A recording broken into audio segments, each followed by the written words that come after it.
Hello friends, इस movie की शुरुआत अंटार्कटिका को दिखाते हुए होती है, जहां हम एक साइंटिस्ट के ग्रुप को देख पाते हैं जिन्हें बर्फ के नीचे से अजीब तरह के सिग्नल्स मिल रहे थे। लेकिन अचानक वो सिग्नल काफी तेज हो जाते हैं। वो सभी उस सिग्नल्स की तरफ बढ़ पाते उससे पहले ही वहां की बर्फ टूटने लगती है और उनकी गाड़ी दो चट्टानों के बीच फंस जाती है। लाइट ऑन करने पर वो देखते हैं कि उनके सामने हजारों साल पुरानी एक विशालकाय स्पेसशिप है।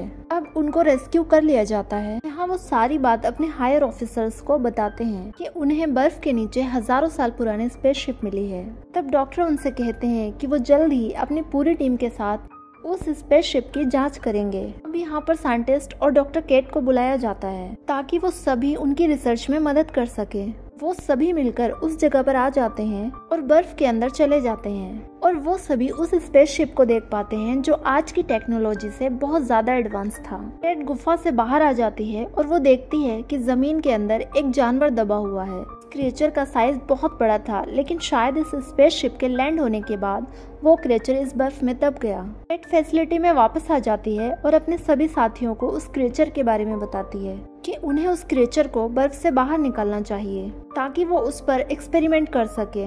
अगले दिन ये लोग मिलकर उस क्रिएचर को बर्फ से बाहर निकाल लेते हैं और फैसिलिटी में ले आते हैं, जहाँ पर केट और उसके साथ कुछ और साइंटिस्ट उस क्रिएचर को देखने लगते हैं। और तब उस रिसर्च सेंटर का डॉक्टर उनसे कहता है कि उन्हें उस क्रिएचर के ब्लड सैंपल को चेक करना चाहिए ताकि वो इस क्रिएचर के बारे में और ज्यादा जान सके।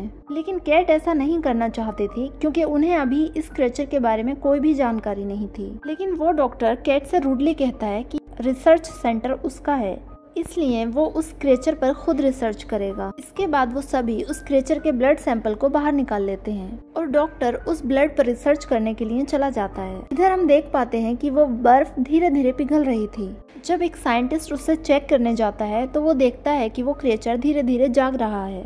थोड़ी ही देर में वो बर्फ को तोड़ता हुआ उससे बाहर आ जाता है। अब वो भागता हुआ बाहर आता है और सारी बात अपने साथियों को बताता है कि वो क्रिएचर भाग चुका है। अब उसकी बात सुनते ही सभी लोग उस क्रिएचर को ढूंढने निकल जाते हैं। वो लोग बाहर आते हैं और देखते हैं कि उस क्रिएचर ने उनके डॉग को पूरी तरह से जख्मी कर दिया है और वो क्रिएचर अपनी डेंटिकल से केट के एक साथी पर हमला कर देता है और उसे अपने साथ खींचकर ले जाता है। क्रिएचर के खून के छींटे बाकी लोगों पर भी जाते हैं। वो सभी लोग बहुत डर जाते हैं और उस क्रिएचर को एक फायर गन से जला देते हैं, जिससे वो क्रिएचर जलकर मारा जाता है। अब जिस पर खून के छींटे गए थे उसकी तबीयत थोड़ी बिगड़ने लगी थी। इधर रिसर्च सेंटर का डॉक्टर मरे हुए क्रिएचर की ऑटोप्सी स्टार्ट करता है, जिसमें उस क्रिएचर ने केट के एक साथी को निगल लिया था।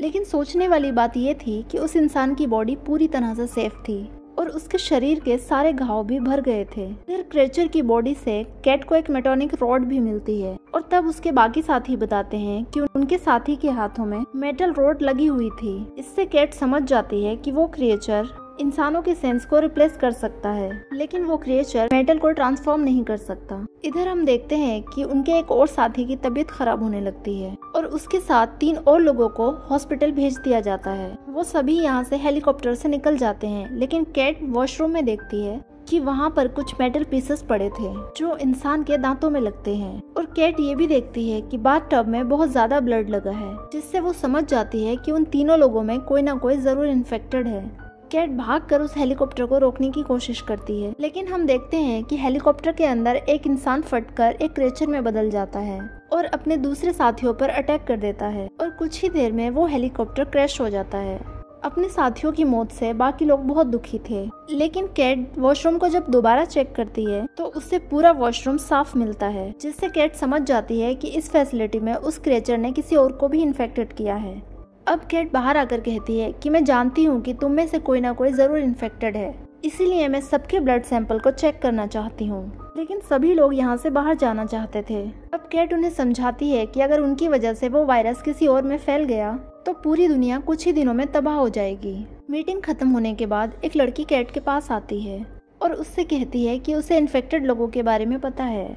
वो एक दूसरी लड़की का नाम लेती है, लेकिन केट को उस लड़की का बिहेवियर थोड़ा अजीब लगता है। अब कुछ ही देर में वो लड़की एक भयानक मॉन्स्टर में चेंज हो जाती है।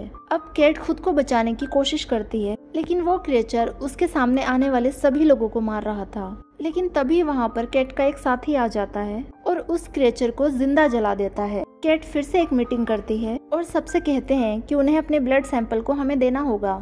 लेकिन उसी रात उनके पास 2 सर्वाइवर आते हैं जो उस हेलीकॉप्टर क्रैश में बच गए थे। सेफ्टी के लिए उन्हें एक अलग कमरे में रखा जाता है, लेकिन तभी टेस्टिंग रूम में आग लग जाती है जिसमें सभी के ब्लड सैंपल जल जाते हैं। कैट फिर से सभी लोगों को बुलाती है और उनसे कहती है कि उसके पास और भी तरीके हैं जिनसे वो उस क्रिएचर का पता लगा सकती है। अब वो एक टॉर्च से सभी को चेक करती है और लोगों को 2 ग्रुप्स में बांट देती है, जिसमें एक की बॉडी में किसी भी रूप में मेटल लगे थे। और जैसा कि हम जानते हैं कि वो क्रिएचर मेटल को अब्सॉर्ब नहीं कर सकता, लेकिन उनमें से 4 लोग ऐसे थे जिनकी बॉडी में कहीं भी मेटल नहीं लगा था।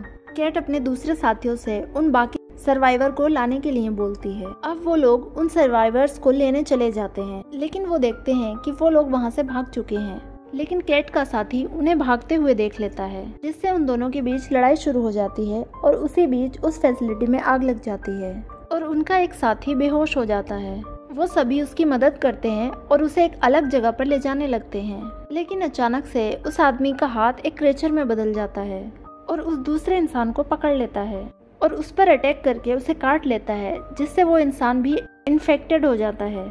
अब उस आदमी की भी बॉडी से कई सारे डेंटिकल्स बाहर आने लगते हैं और वो क्रिएचर उन 2 सर्वाइवर्स को भी मार देता है। वो क्रिएचर उनके साथी की तरफ भागता है और उसकी बॉडी को भी अपने साथ मिला लेता है। कैट फायर गन से उस क्रिएचर को मारने की कोशिश करती है, लेकिन वो क्रिएचर तब वहाँ से भाग जाता है। इसके बाद कैट उसी जगह पर वापस आती है और सभी इन्फेक्टेड लोगों को जला देती है।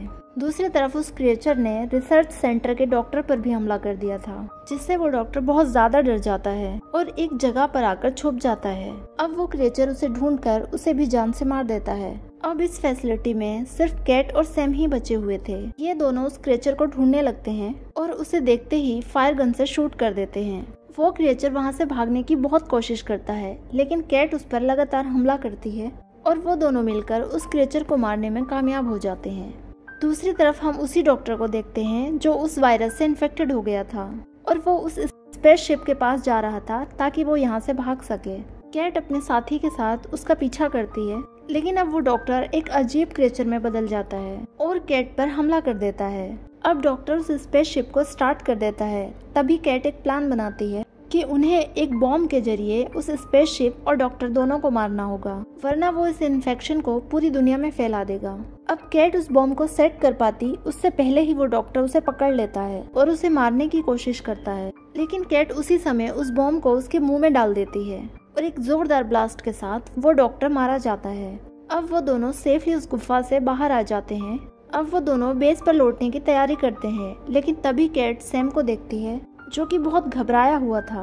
सैम डरते हुए कैट से फायर गन को गाड़ी के पीछे रखने को बोलता है। अब कैट समझ जाती है कि सैम भी इन्फेक्टेड हो चुका है और अब ना चाहते हुए भी कैट उसे आग लगा देती है, जिससे वो आखिरी क्रिएचर भी मारा जाता है। कैट एक दूसरी गाड़ी लेकर वहाँ से सेफली वापस आ जाती है, लेकिन लास्ट में हम उसी डॉग को देख पाते हैं जिसे उस क्रिएचर ने मार दिया था। इसका मतलब ये था कि इन्फेक्शन अभी भी खत्म नहीं हुआ है। इस मूवी के नेक्स्ट 2 पार्ट आ चुके हैं जिसमें आगे की स्टोरी दिखाई गई है। अगर आपको मूवी की स्टोरी अच्छी लगी तो मेरे चैनल पर बने रहिए। नेक्स्ट पार्ट में क्या होता है मैं आपको जल्दी बताऊंगी।